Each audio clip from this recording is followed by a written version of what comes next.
What's up guys, vlog number 3. Hey guys, Jed Ross, and want to share a few tips of what we've learned about Amazon and summer fulfillment. And this next week, Amazon is transitioning from fulfilled by Amazon to many folks are transitioning to fulfilled by merchant and seller fulfilled prime.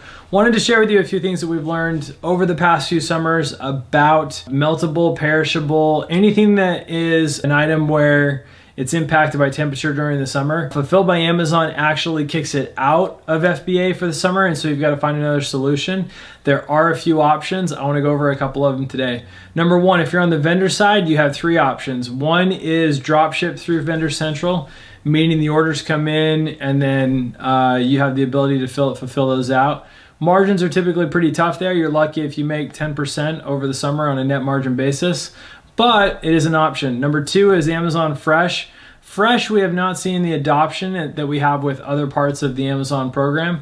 It is a legitimate option. It is there. And the number of Amazon Fresh fulfillment centers has increased dramatically over the last couple of years. So Fresh is an option you should look at. The third option on the vendor side is Prime Now. Prime Now to me is the future of where this will head. The reason why is because Prime Now is basically a standalone app in the App Store. If you haven't checked it out, go check it out. But it's 2-hour delivery, so you can make a few taps on your phone and then your groceries show up on your doorstep 2 hours later. What's great about that is anything like ice cream, anything that like chocolate, anything like keto, frozen bread dough, anything like that. It doesn't have to have a lot of cold chain or cold packing fulfillment around it because the delivery is so fast. So that's really cool. Now, switching gears a little bit, on the Seller Central side, you have 2 options. One is fulfilled by merchant. The other is seller fulfilled prime. When you're switching to summer fulfillment and you find a good 3PL partner that you want to work with, the first thing you want to do is start out fulfilled by merchant. The reason for that is because fulfilled by merchant is a little more forgiving, and you're able to transition out of FBA to fulfilled by merchant while lowering the risk of having your Seller Central account shut down or suspended for your order defect rate being too high. Oftentimes when you're changing logistics processes, you want to make sure that they're airtight, they're bulletproof, and that you fully tested them out. So before you transition all your volume, it's really smart to send a couple of test orders out, make sure those are fulfilled, send a few more test orders out to different parts of the country, make sure that you test those processes fully before you actually move 90 to 100% of the volume over. The second thing that we've learned is that you want to understand the order flow process from A to Z. So you want to map that out. You want to map that out with your partner, and you want to understand the potential breakpoints of where orders could have issues. One common breakpoint is where the 2 systems talk to each other. So the way that orders go from Amazon Seller Central into the warehouse management system of the 3PL, sometimes those systems stop talking to each other. They stop handshaking. So that's a key point of failure. You want to make sure that someone is manually verifying the orders are coming in correctly on a near daily basis. Number 2 is the label printing process. It's often a choke point where if it's not automated, the process can bog down. The third is how orders are picked up. And you want to make sure that the cutoff times, you understand how those work, and different days of the week. So if it's shipping over a weekend, if orders comes in on a Thursday, is it going to ship out correctly? Third tip that we've learned is make sure you understand the P&L and the impact. When it comes to Amazon's fulfillment and supply chain for summer, a lot of times you're going to go from a small item that comes in a small box during the winter months to something that's like a 10 by 10 with an inch of insulation on all sides with a couple of gel packs in there as well. That can add anywhere from like $8 to $10 to $12 to $14 in cost. Plus the cost of the shipping is rolled into that. So the cost of the shipping to different parts of the country, you're changing the weights and dims. That's going to change the shipping cost. You want to make sure you understand that. One thing that we learned last summer was we worked with an outside 3PL, and they had warehouses all over the country.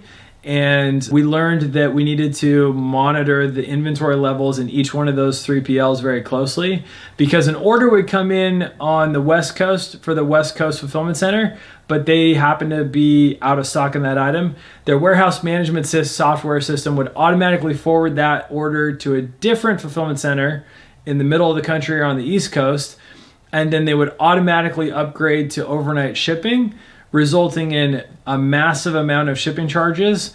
And so you want to monitor the shipping costs on a regular basis. If you don't, there will be surprises and it's not going to be a lot of fun. And then it's not going to be perfect. And so one of the best strategies you can do is reduce marketing spend during this transition period. Make sure that you're sub 10% marketing as a percent of sales, maybe even sub 5%. The reason why is that's going to decrease the demand a little bit, allow your logistics to catch up. And then once you have the logistics processes and the SOPs dialed in, then you can actually ramp the volume back up if you have the margin for it. A lot of times if you have 10% or 15% net margins over the summer, that's fantastic. A lot of times you break even or you're maybe negative 5 points. You definitely want to understand the P&L impact going in, and you also want to look at the holistic picture of what it will look like for the full year. Most chocolate brands or items like protein bars with chocolate inclusions or chocolate coatings that run into this issue, they're very profitable in Q1. They have a very difficult time with profitability in Q2 and with top line revenue in Q2 over the summer. And then in late Q3 and Q4, they crush it. So if you take care of the customer and you get the volume transitioned over to fulfilled by merchant, and those processes are dialed in and working well, the big leagues is seller fulfilled prime. Now the program is closed to a lot of new partners, so you've got to work with somebody who is in the seller fulfilled prime program, or you have to have the hookup. If you have any questions about that, feel free to send us a message. We're happy to share with you what we've learned about that process. But seller fulfilled prime, much tighter tolerances, much less forgiving on order defect rate.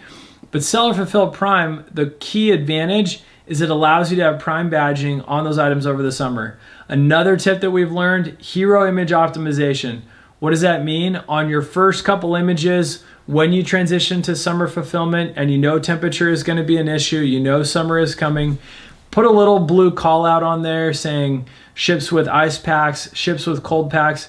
We found last summer that helped our conversion rates, because if people know that you're shipping an item that's chocolate and it's going to come with some cold chain packaging or it's going to come with some gel packs, they're a little bit more likely to order, so your conversion rate will tick up. Those are a few things we've learned about summer fulfillment over the summer. If you want to know more information, send us a message, ask any questions in the comments below. We will get back to you. This is my third vlog. Thank you for watching.